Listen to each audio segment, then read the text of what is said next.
Itu kalau sama saya. Kalau kau berbicara katanya nanti ada lagunya. Katanya, gitu kan. Kan gak jelas nanti kan. Atau alat bukti yang digunakan oleh penyidik Polda Metro Jaya dalam menerapkan pasal 32 Undang-Undang ITE. Kalau pengen kita tidak dijolimi, jangan jolimi orang, gitu loh. Itu aja kok.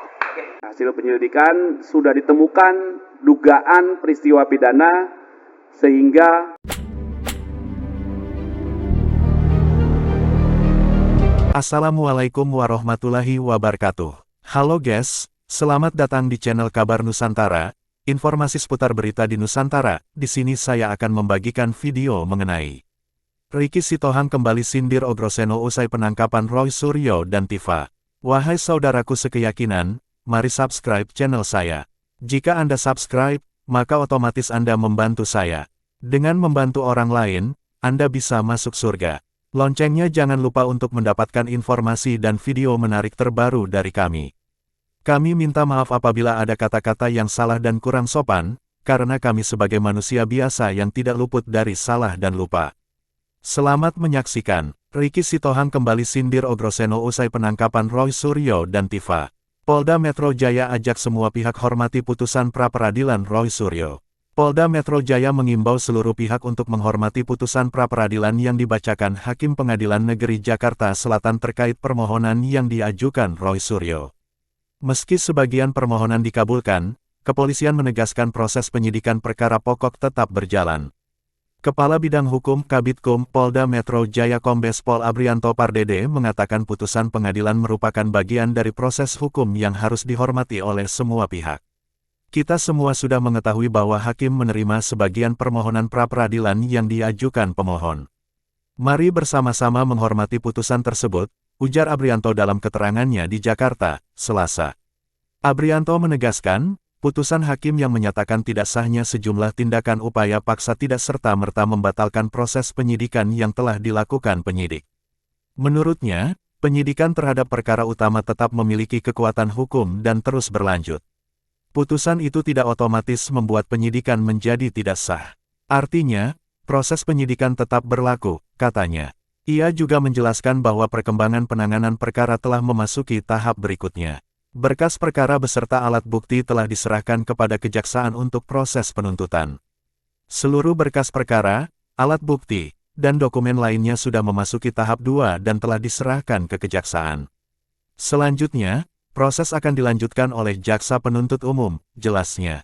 Sebelumnya, Hakim Tunggal Pengadilan Negeri Jakarta Selatan I Ketut Darpawan mengabulkan sebagian permohonan pra-peradilan yang diajukan Roy Suryo terkait tindakan penggeledahan, penangkapan, dan penahanan yang dilakukan penyidik Polda Metro Jaya. Dalam amar putusannya, Hakim menyatakan penggeledahan terhadap Roy Suryo pada tanggal 18 Juni tahun 2026, serta penangkapan dan penahanan pada tanggal 19 Juni tahun 2026, tidak sah.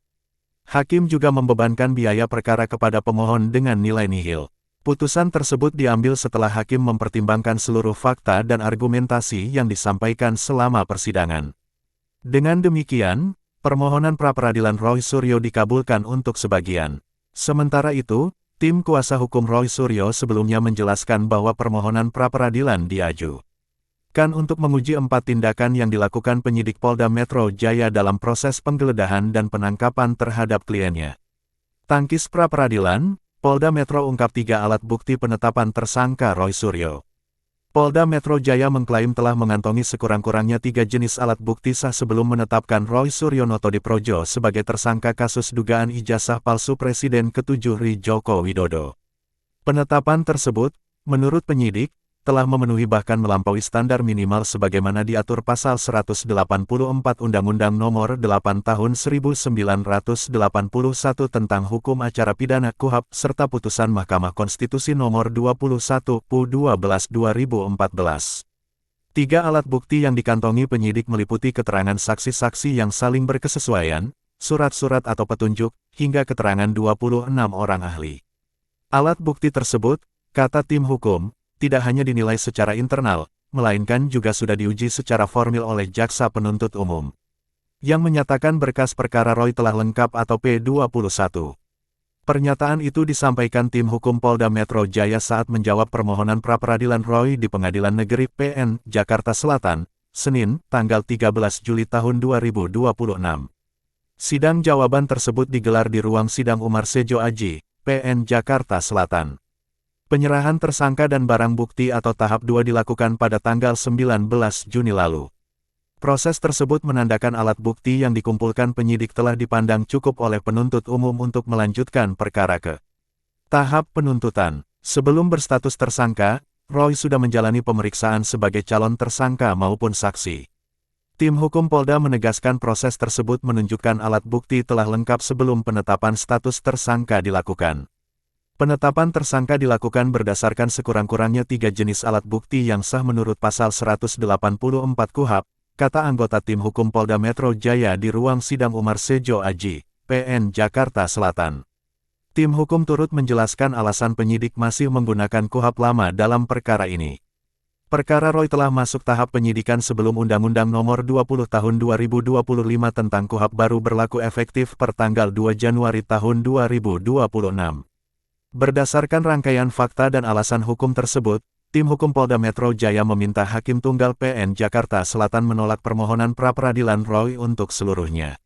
Sementara itu, tim hukum menilai dalil pemohon yang menyebut tidak adanya bukti permulaan atau alat bukti sah dalam penetap tersangka tidak sejalan dengan ketentuan putusan MK dan pasal 184 KUHP, sekaligus tidak sesuai fakta proses penyidikan.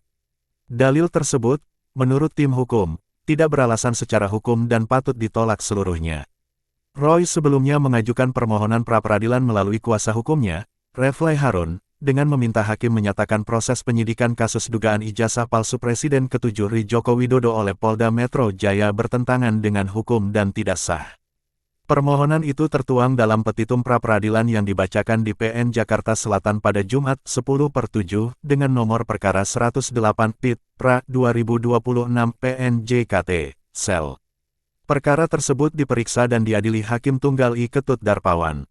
Reflay menilai penyidikan Polda Metro Jaya berdasarkan sprindik nomor SP, Sidik S1, 1/3147/7/2025, Ditreskrimum Polda Metro Jaya tertanggal tanggal 14 Juli tahun 2025, Surat Perintah Penyidikan nomor SP, Sidik 94I, 2026 Ditreskrimum Polda Metro Jaya tertanggal tanggal 15 Januari tahun 2026, serta sprindik nomor SP.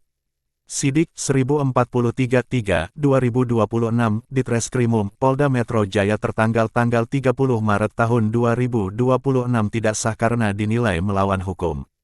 Penyidikan tersebut, menurut Reflay, melanggar putusan MK nomor 21/12/2014 tanggal 24-28 April tahun 2015 junto pasal 184 ayat 1 KUHP lama. Permohonan ini merupakan pra-peradilan kedua yang diajukan Roy. Pra-peradilan pertama menyoal proses penggeledahan, penangkapan, dan penahanan yang dilakukan Polda Metro Jaya, dan dimenangkan Roy usai Hakim Tunggal PN Jakarta Selatan, I Ketut Darpawan, menyatakan upaya paksa tersebut tidak sah menurut hukum. Nat, Polda Metro Jaya tanggapi putusan pra-peradilan Roy Suryo. Polda Metro Jaya menyatakan menghormati putusan Pengadilan Negeri Jakarta Selatan yang mengabulkan sebagian permohonan pra-peradilan mantan Menteri Pemuda dan Olahraga, Roy Suryo. Meski hakim menyatakan penggeledahan, penangkapan, dan penahanan Roy Suryo tidak sah, Polda Metro Jaya menegaskan putusan tersebut tidak serta-merta membatalkan proses penyidikan yang sedang berjalan. Kepala Bidang Hukum Polda Metro Jaya, Kombes Pol. Abrianto Pardede, menyampaikan bahwa pihaknya menghormati putusan hakim sebagai bagian dari proses hukum yang berlaku. Kita semua sudah tahu bahwa putusan hakim menerima sebagian gugatan permohonan pemohon, mari sama-sama kita menghormati putusan tersebut, jelasnya, Selasa tanggal 7 Juli tahun 2026. Ia menegaskan, amar putusan pra-peradilan tersebut tidak berarti seluruh proses penyidikan terhadap Roy Suryo menjadi tidak sah. Kombes Pol. Abrianto menerangkan, penyidikan tetap memiliki dasar hukum dan masih terus berlanjut. Karena tidak serta-merta penyidikan yang dilakukan penyidikan kan tidak sah, artinya penyidikan masih berlaku, jelasnya. Demikianlah video kabar Nusantara hari ini, yang bisa kami informasikan. Saksikan terus video-video terbaru dari kami. Jangan lupa subscribe sekarang juga. Kalau ada pertanyaan silakan komen di bawah dan jangan lupa subscribe channel ini dan bagikan ke teman-temanmu. Salam Nusantara. Wassalamualaikum warahmatullahi wabarakatuh.